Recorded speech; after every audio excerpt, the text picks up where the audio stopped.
मध्य प्रदेश में कांग्रेस 500 रुपए में सिलेंडर की बात कर रही है तो शिवराज सिंह चौहान कह रहे हैं मैं 450 रुपए में दे दूंगा। अब यहां गौर करने की बात है, 1150 रुपए तक गैस के दाम चले गए। 594 2.5 साल पहले थे, वो 1150 रुपए का हो गया। फिर सरकार ने 200 रुपए घटाए, फिर 100 रुपए और घटाए, मोटा मोटा 800 850 रुपए का सिलेंडर अभी भी पड़ रहा है। पर उन्हीं के एक राज्य के मुख्यमंत्री 450 में देने की बात कर रहे हैं।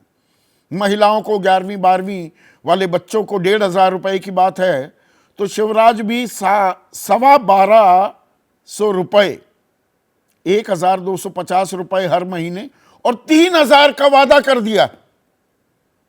तेंदुपत्ता कांग्रेस कह रही है 4,000 रुपए प्रति मानक बोरा हम कीमत देंगे किसान को। शिवराज सिंह चौहान कह रहे हैं 3,000 रुपए प्रति मानक बोरा देंगे। लड़की के जन्म से लेकर शादी तक कुल मिलाकर जो योजनाएं बच्चियों के लिए, और मामा की भूमिका में रहते हैं शिवराज सिंह चौहान, उन्होंने वादा किया है 1,43,000 रुपए देने का एक लड़की को, उसके जन्म से उसकी शादी तक। कांग्रेस तू डाल डाल में पात पात के खेल में 2,51,000 रुपए देने का वादा कर रही है।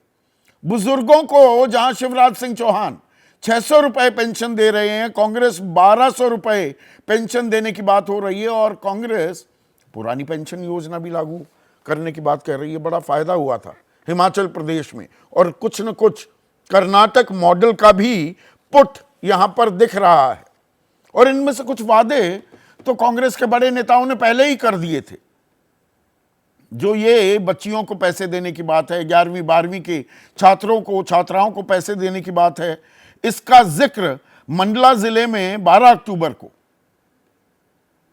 प्रियंका गांधी वाड्रा कर चुकी हैं। और शहडोल में जातीय जनगणना करवाने की बात राहुल गांधी पहले ही कह चुके हैं। जातीय नहीं होता, दरअसल जातिगत जनगणना होता है। और इसमें पहल तो ले ली नीतीश कुमार ने, वो बिहार मॉडल को भी यहां लागू किया जा रहा है। और इसमें क्या झलक दरअसल 2024 के लोकसभा चुनाव की भी दिखती है कि ये मोटे मोटे मुद्दे तय हो रहे हैं। ये इन्हें आप रेवड़ी कहिए, सेवा कहिए या मेवा कहिए, ये परोसा जाएगा थाली में आपको, यानी कि जनता जनार्दन को। पर मैंने अब बिहार का जिक्र कर दिया, यानी कि इंडिया जो विपक्ष का गठबंधन है वो जिन बातों पर जोर देता दिख रहा है उसमें जातिगत जनगणना और आरक्षण। और मैंने ये पहले भी कहा है, मेरी ये जानकारी है पुख्ता सूत्रों से कि विधानसभा सत्र जैसे ही होगा बिहार में आर्थिक और सामाजिक सर्वेक्षण भी पेश किया जाएगा, वो आंकड़े भी पेश किए जाएंगे और आरक्षण की भी घोषणा कर दी जाएगी। उसी राह पर बाकी दल भी इंडिया के चल पड़े हैं क्या? पर एक और पर इंडिया में जो सलवटे हैं, जो उलझने हैं, क्या वो सुलझने का अभी भी नाम नहीं ले रही हैं? और ये मैं क्यों कह रहा हूं? अभी उत्तर प्रदेश की बात हुई, घोसी में विधानसभा का उपचुनाव हुआ तो इंडिया ने एक साझा उम्मीदवार खड़ा किया। समाजवादी पार्टी का उम्मीदवार था, आरएलडी साथ में थी, कांग्रेस साथ में थी, बसपा ने कोई उम्मीदवार ही खड़ा नहीं किया। तो देखिए इंडिया गठबंधन की मजबूती देखिए। और उत्तर प्रदेश में सबसे ज्यादा लोकसभा सीटें हैं। दिल्ली का गद्दी का रास्ता लखनऊ से होकर गुजरता है, बहुत पुरानी कहावत है। पर मध्य प्रदेश में क्या हो रहा है? क्या ये इंडिया लड़ रहा है बीजेपी के खिलाफ, या कांग्रेस और बीजेपी ये सीधी सीधी विशुद्ध दो पार्टियों की आमने सामने की आर पार की लड़ाई है?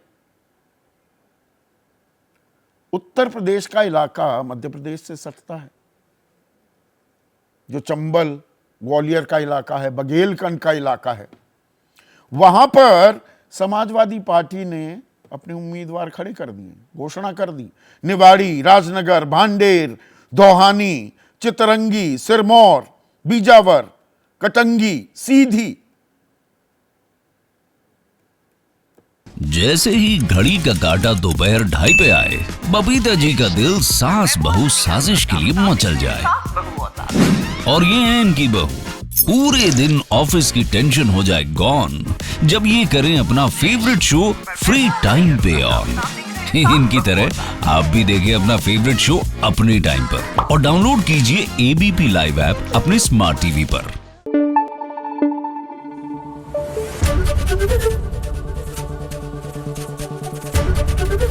एबीपी न्यूज आपको रखे आगे।